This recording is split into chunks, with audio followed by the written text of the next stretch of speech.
ChatGPT tibbi məsləhətlərdə səhvlər eləyir. ChatGPT-nin tibbi məsləhətlər verərkən səhvlər etdiyini göstərən faktlar müzakirə olunub. iMerit şirkətinin səhiyyə sahəsində süni intellekt üzrə rəhbəri və cərrah doktor Sinabari bəzi hallarda ChatGPT-nin pasiyentlərə yanlış tibbi tövsiyələr verdiyini bildirib. Onun sözlərinə görə pasiyentlərdən biri həkim qəbuluna ChatGPT ilə aparılmış dialoqda təyin olunan dərmanın ağciyər arteriyasının tromboemboliyası riskinin 45% artdığı iddia olunub. Aparılan araşdırma isə göstərib ki, bu göstəricilər konkret pasiyentə deyil, vərəm xəstəsi olan kiçik bir qrup üzrə aparılmış tədqiqata aid olub. Bununla yanaşı Dr. Barry ChatGPT Health adlı yeni tibbi chatbotun istifadəyə verilməsini müsbət qiymətləndirib. Bu xidmət məxfi mühitdə çalışır və istifadəçi məlumatlarını modelin təlimi üçün istifadə etmir. Platforma Apple Health və MyFitnessPal ilə sinxronizasiya imkanı yaradır, fərdiləşdirilmiş tövsiyələr təqdim edir və ənənəvi tibbi müayinələrə əlavə vasitə kimi nəzərdə tutur.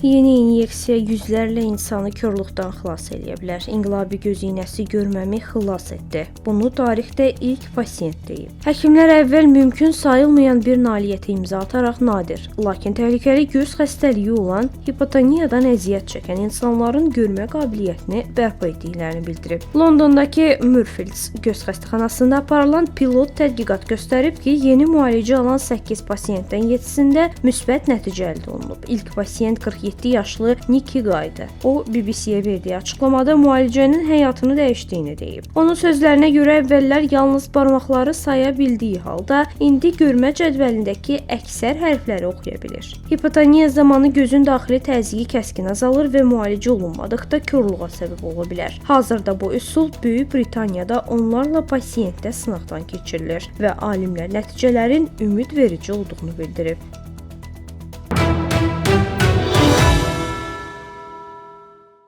100 yaşdan yuxarı insanların sirri tapıldı. Braziliyalı alimlər uzun ömürlü insanların sağlamlığının əsas sirrini açıqlayıb. São Paulo Universitetinin tədqiqatçıları müəyyən edib ki, 100 və daha yuxarı yaşa çatan şəxslərin immun sistemi adi insanlardan fərqli işləyir. Araşdırmanın nəticələri Genomic Press jurnalında dərc olunub. Tədqiqatda 140-dan çox iştirakçı yer alıb. Onların arasında yaşı 100-dən yuxarı olan şəxslər və 110 yaşdan artıq super uzun ömürlülər də yer alıb. Alimlər aşkar edib ki, bu insanların immun hüceyrələri zədələnmiş zülalların parçalanmasını və toxumaların hüceyrə tullantılardan təmizlənməsini daha effektiv həyata keçirir. Bu mexanizmlər xronik iltihabın qarşısını alır və demensiya, xərçəng, ürək-damar xəstəlikləri riskini azaldır.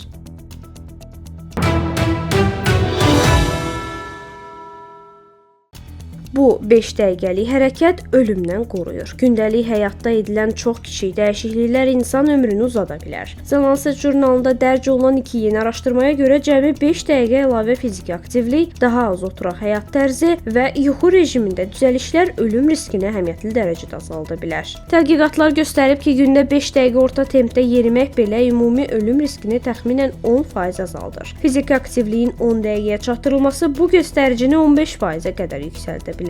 Az hərəkətli insanlar üçün isə əlavə 5 dəqiqə aktivlik ölüm riskinin 6% azalması ilə əlaqələndirib. Bundan əlavə gündəlik oturaq vaxtının 30-60 dəqiqə azaldılması da ölüm hallarının 7-13% arası azalmasına kömək eləyir. Araşdırma Norveç, İsveç, Amerika Birləşmiş Ştatları və Böyük Britaniyada 135 mindən çox insanın 8 il ərzində izlənilməsi əsasında aparılıb. Alimlər vurğulayıb ki, bu dəyişikliklər Ümumdünya Səhiyyə Təşkilatının tövsiyə etdiyi yüksək aktivlik hədəflərinə çata bilməyən insanlar üçün daha real və əlçatandır. İkinci araşdırma isə yuxu və qidalanmanın rolunu diqqət çəkib. Gündə əlavə 5 dəqiqə yuxu və tərəvəz qəbulu ömrü 1 ilə qədər uzada bilər.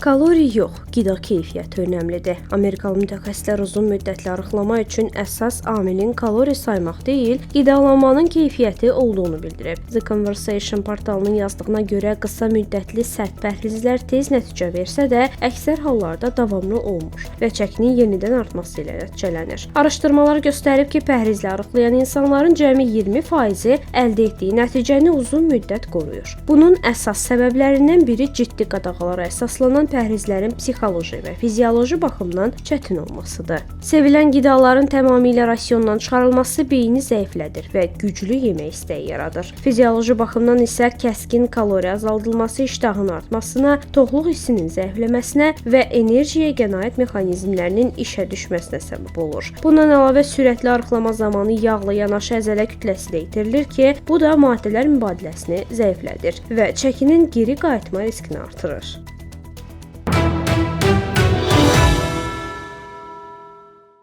Ev heyvanının ölməsi doğma insanı itirmək qədər ağrılıdır. Britaniyalı alimlərin apardığı yeni araşdırma ev heyvanının ölümü insanlarda illərlə davam edən ciddi psixi pozuntulara yol açdığını göstərib. PLOS ONE elmi jurnalında dərc olunan tədqiqat göstərib ki, ev heyvanını itirən biri bu ağrını ən yaxın dostunun və ya qohumunun ölümü ilə eyni dərəcədə ağır yaşayır. 975 nəfər arasında keçirilən sorğu nəticəsində məlum olub ki, iştirakçıların 7,5%-ində uzun müddətli yas pozuntusu diaqnozu müşahidə olunub. Bu rəqəm dostunu və ya bacı-qardaşını itirənlərin göstəricilərinə olduqca yaxındır. İrlandiyanın Maynooth Universitetinin psixologiya professoru Philip Hyland bildirib ki, bu itkini yaşayan insanlar dərin ümidsizlik, emosional uyuşma və gündəlik işləri yerinə yetirə bilməmək kimi simptomlarla üzləşir. Ekspertlər xəbərdarlıq edir ki, bu cür itki yaşayan şəxslərə peşəkar psixiatrik yardımın göstərilməməsi onların həyat keyfiyyətini pisləşdirə bilər.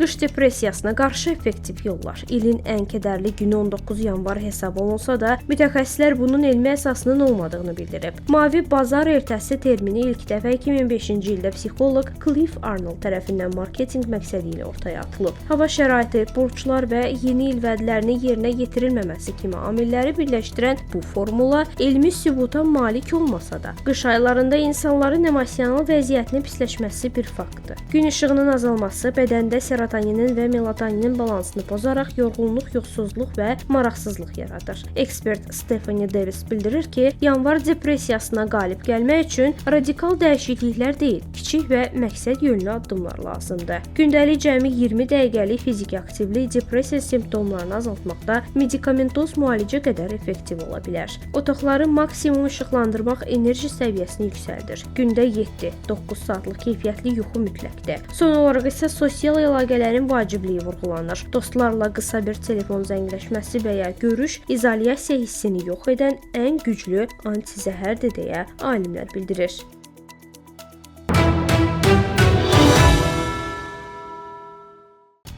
4 yaşlı qız qripdən ölüb. Amerika Birləşmiş Ştatında tüğyan edən ağır qrip mövsümü növbəti ailə fəciəsinə səbəb olub. Utah ştatında yaşayan 4 yaşlı Ellie Rudd qrip və adenovirus infeksiyasının yaratdığı ağırlaşmalar nəticəsində dünyasını dəyişib. Tamamilə sağlam olduğu bildirilən balaca qızın ölümü ölkədə uşaqlar arasında artan ölüm halları və peyvəndləmənin əhəmiyyəti barədə müzakirələri yenidən gündəmə gətirib. Anasının sözlərinə görə Ellie'nin heç bir xroniki xəstəliyi olmayıb. Yeni il günü simptomları başlayan uşağın vəziyyəti qısa müddətdə kəskinləşib. Xəstəxanada ona qrip və krup diaqnozu qoyulsa da vəziyyət sürətlə pnevmoniya və sepsisə çevrilib. Daxili qanaxma və insult keçirən balaca qız xəstəxanada vəfat edib. Amerika Birləşmiş Ştatları Xəstəliklərə Nəzarət və Profilaktika Mərkəzinin son hesabatına görə cari mövsümdə uşaqlar arasında xəstəxanaya yerləşdirmə halları son 15 ilin ən yüksək səviyyəsinə çatıb. Bu mövsüm azı 32 uşaq qripdən dünyasını dəyişib. Vəfat edən uşaqların 90%-i tam peyvənd olunmayanlardır.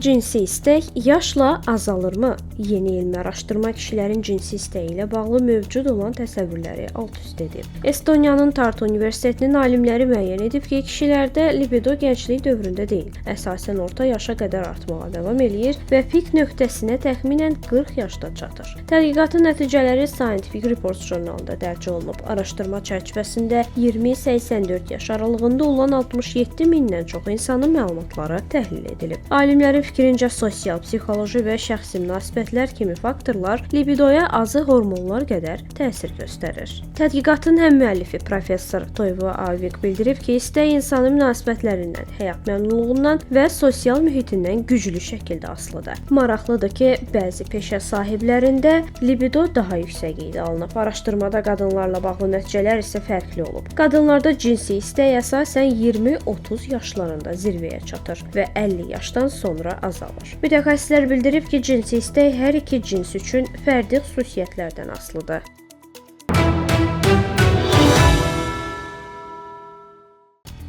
Zibilə atılan faydalı məhsul. Bir çox insan yoğurt qabında yaranan mayeni görən kimi məhsulu yararsız hesab edərək zibilə atır. Lakin Britaniyalı ümumi praktik həkim Amirhan bu vərdişin səhv olduğunu bildirib. Onun sözlərini Surrey Life nəşri yayımlayıb. Həkim qeyd edib ki, yoğurtdan ayrılan bu şəffaf maye təhlükəli deyil, əksinə sağlamlıq üçün olduqca faydalıdır. Mütəxəssis izah edib ki, bu maye zərdabdır və yoğurtun ən dəyərli maddələrinin böyük hissəsini özündə cəmləyir. Zərdabın tərkibində zülal, kalsium, kalium və B qrup vitaminləri mövcuddur. Bu maddələr isə xüsusilə bağırsaq sağlamlığı üçün mühüm rol oynayır. Amirhan insanlara bu mayeni nə kanalizasiyaya tökməyi, nə də yoğurtu atmağı tövsiyə edib. Onun fikrincə, yoğurtu sadəcə qarışdıraraq istehlak etmək kifayətdir.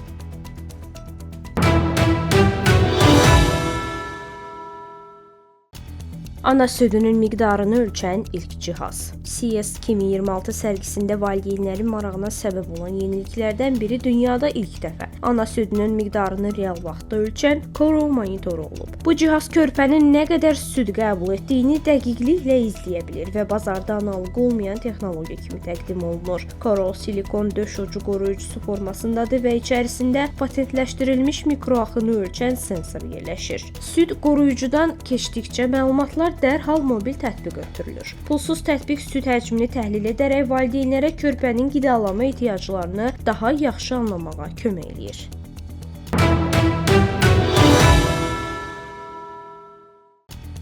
Bağırsaq beyni idarə eləyir. Yeni tibb araşdırması bağırsaqların yalnız həzm orqanı olmadığını, əslində beyin funksiyasını aktiv şəkildə idarə etdiyini göstərən sübutlar ortaya qoyub. Bu tədqiqat bağırsaq-beyin oxu adlandırılan qarşılıqlı əlaqəni araşdırır və hormonal, sinir, mikrobiom və immun siqnallar vasitəsilə bağırsaqla beyin arasında mürəkkəb siqnal ötürülməsinin olduğunu təsdiqləyir. Bu mexanizmlər xroniki ağrı, çəki artımı və neyrodegenerativ xəstəliklərin izahına kömək edə bilər və müalicə yanaşmalarını dəyişə bilər deyə alimlər bildirir. Araşdırma The Journal of Clinical Investigation jurnalında nəşr olunmuş nəzərdən keçirilmə əsasında hazırlanıb və bu işdə müxtəlif elm sahələrində alimlərin əvvəlki təcrübələri sintez edilib.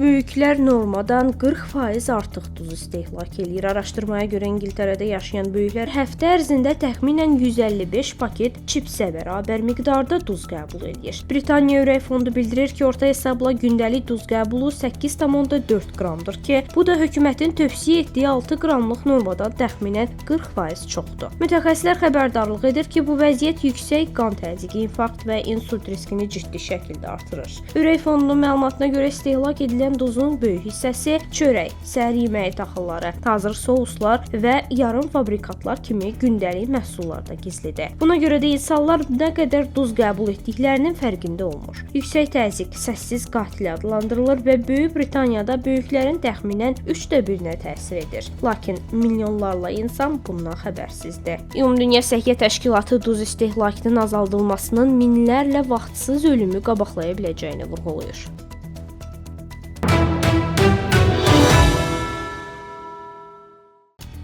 Yeni dil öyrənmək düşündüyünüz qədər çətin deyil. Alimlər yeni dil öyrənilməsi ilə bağlı geniş yayılmış 5 mifi təqsib edib. Bir çox böyüklər xarici dil öyrənməyin çətin, uzunmüddətli və yalnız xüsusi qabiliyyəti olanlar üçün mümkün olduğunu düşünür. Lakin müasir tədqiqatlar bu fikirlərin reallığını əks etdirmədiyini göstərir. Bu barədə The Conversation portalı məlumat yayıb. Mütəxəssislərin fikrincə ilk yanlış düşüncə dil öyrənmənin yalnız qrammatika və söz əzbərləməkdən ibarət olması. olmasıdır. Əslində dil ünsiyyət vasitəsidir və mədəniyyət, tarix, gündəlik həyatla sıx bağlıdır. Film, musiqi və ədəbiyyat vasitəsilə dil öyrənmək mədəni çevikliyi artırır. İkinci mif səhv etməyin qəbul edilməz olmasıdır. Halbuki real ünsiyyətdə səhvlər təbiidir və anlaşmaya ciddi mane olmur. Üçüncü mif isə dil öyrənməyə gec başlamaqla bağlıdır. Alimlər bildirir ki, motivasiya və əvvəlki bildilər prosesi asanlaşdırır. Dördüncü yanlış fikir dili tək başına öyrənməyin daha effektiv olmasıdır. Əksinə, sosial ünsiyyət və qrup şəklində öyrənmə nəticəni gücləndirir. Beşinci mif isə